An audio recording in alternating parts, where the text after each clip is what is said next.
En primer lugar, porque el distribuidor en la actualidad, en distinguir las diferentes partes que existen en la red de distribución, la red de distribución de alta tensión o reparto, la red de media y de baja tensión, aquí lo que os he querido poner en un proyecto en el que estamos analizando todos estos fenómenos con la Universidad Pontificia de Comillas y con la Universidad de Sevilla, junto con Tecnalia, ZV, pues he querido resaltar que si la generación distribuida, todos los generadores, quisieran mantener tensión consigna, o sea, los niveles de tensión en los puntos a los cuales se conectan, pues sería razonablemente cierto para las redes de alta tensión, pero conforme nos vamos a las redes de baja tensión y media tensión, se ve que haría falta una sobrecapacidad instalada de energía reactiva en los equipos actualmente disponibles hoy, hasta el punto de que sería necesario 2,5 veces la potencia instalada para, por ejemplo, controlar la tensión en las redes de baja tensión. Lo cual nos viene a decir que la generación distribuida, tal cual está concebida hoy por hoy, no puede controlar las tensiones en la red. Lo cual es una conclusión muy significativa. Desde el punto de vista de la contribución a la seguridad del suministro, este tema sería bastante complejo incluso a nivel regulatorio cómo articularlo. Pero yo lo que os he querido traer aquí es, haciendo una asunción de un mecanismo regulatorio que nosotros denominamos opciones de fiabilidad, pero básicamente lo que yo os quería trasladar aquí es que hemos realizado un análisis coste-beneficio dado que, si os fijáis, la generación distribuida se localiza en puntos muy cercanos a la demanda.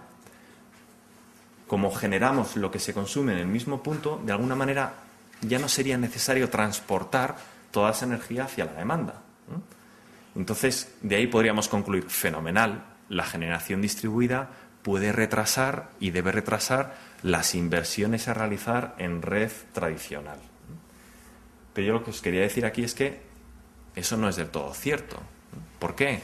Porque esa generación no tiene ningún input ni ninguna obligación de producir en los momentos en los cuales el sistema la necesita.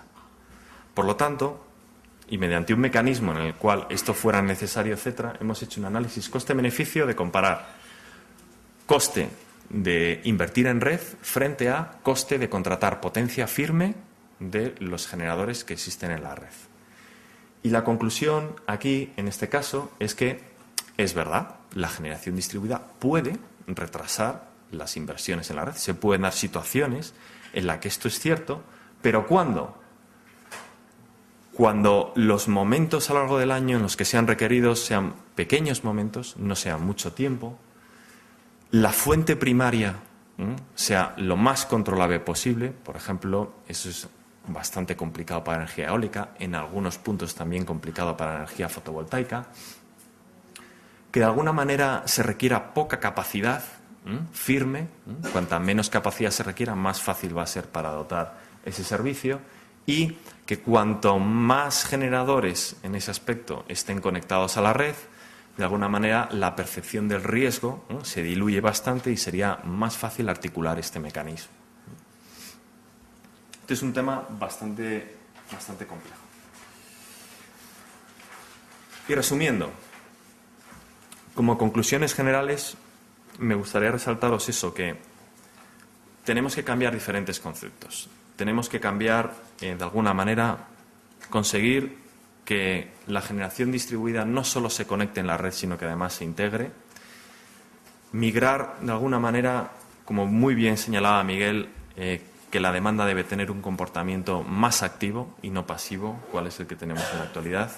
Tenemos que hacer un cambio en el modo de funcionamiento de redes pasivas a redes activas, y tenemos que cambiar el paradigma, tanto en inversión de generación convencional como de red, de la generación sigue la demanda, y sustituirlo por una coordinación integral de todos los recursos energéticos distribuidos.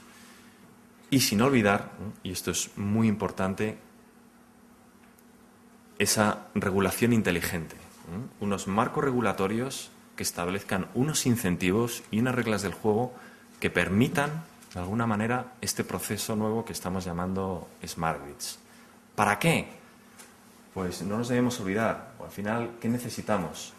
Necesitamos unas redes y un sector que de alguna manera esté entregando un producto de electricidad con una buena calidad, de la manera más eficiente posible y, por supuesto, sostenible en el medio y largo plazo.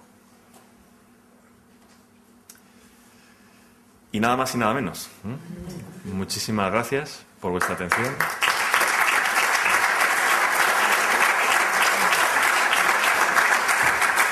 Muchas gracias, David. Muchas gracias por también tu brillante presentación y sobre todo por contextualizar y ampliar un poco la introducción de Miguel, haciéndola complementaria con lo que nos has comentado de los servicios complementarios, incidiendo mucho en la regulación inteligente. Yo creo que es un reto que en este caso, digamos, la Administración tiene. También vamos a aprovechar para hacer un par de preguntas antes de pasar, digamos, a la siguiente mesa más centrada en temas de investigación. A ver, no sé si tenemos... ¿Tienes? Sí. Quería preguntarle cuál piensa que va a ser la relevancia de la microgeneración en las ciudades y cómo afecta eso a la estructura del sistema. Muy bien, pues la verdad es que yo no soy un experto en tecnologías de generación distribuida, pero lo que sí te puedo comentar, la microcogeneración, la microgeneración en general, va a estar destinada en las redes de baja tensión. Las redes de baja tensión son las redes más pasivas de todas. Si os fijáis, a la hora de saber en distribución si tenemos algún problema en la red en baja tensión, la manera que tenemos de enterarnos es si un cliente nos llama. Entonces, fíjate el salto que se tiene que realizar ahí. Si se van conectando mecanismos de generación, es el volumen. Estamos hablando, por ejemplo, en el caso de la red de gas natural, estamos hablando de 33.000 centros de transformación. Estamos hablando de miles, 25.000, 30.000 kilómetros de línea. Entonces, para sacarla, desde luego, para traer una solución eficiente es fundamental la estandarización y la normalización. Entonces, sin duda es un reto muy, muy importante, cómo ir encajando los diferentes elementos de generación que se van a conectar en la red de baja tensión. No sé si respondo más o menos a tu pregunta. Sí, hola, buenos días. Juan Rosalado de la empresa Necome. A colación un poco de la pregunta, gracias. A colación de la pregunta que ha formulado aquí mi compañero, estoy interesado en saber qué incentivos tienen tanto las eléctricas como en el marco nacional, si hay alguna directiva europea que ha promocionado esto. Yo me acuerdo en 2003 propusimos un proyecto de net metering a las eléctricas y no había mucha acogida. Estudiamos casos como Enel, Vattenfall, en Estados Unidos sí que estaba muy metido el tema de la IM. Yo no sé cuál es el incentivo real, la estabilidad del sistema, mejoras a nivel tecnológicas que permitan beneficios. Pues a ver, muy, muy buena pregunta. El incentivo real que debe existir es en lo que hablamos de nuestro producto de electricidad, cómo manteniendo esa calidad, eficiencia y sostenibilidad se puede hacer de alguna manera más sostenible, más eficiente, más barato, si de alguna manera lo podemos llamar así, y cómo podemos gestionar mejor, cómo podemos seguir innovando, cómo podemos mejorar nuestros procesos internos en la compañía, esa continua innovación. En el caso, por ejemplo, que le hablas de los smart meters, pues fíjate, ¿cuál es el grado de mejora que pudiéramos tener ahí? Dentro de los centros de control, que hay fundamentalmente tres procesos básicos, que son control y supervisión, gestión de incidencias y gestión de actuaciones programadas, es clave cómo vamos a supervisar la red si vamos a tener medida hasta cliente final. Porque si hay medida, tenemos información hasta aguas abajo, y teniendo información, pues de alguna manera puedes anticiparte a problemas que puedas tener. Incluso en la gestión de incidencias, porque a día de hoy, por ejemplo, si un cliente nos llama y tuviéramos telegestión, pudiéramos hacer una llamada general a todos los contadores que estuvieran en la zona circundante al cliente que haya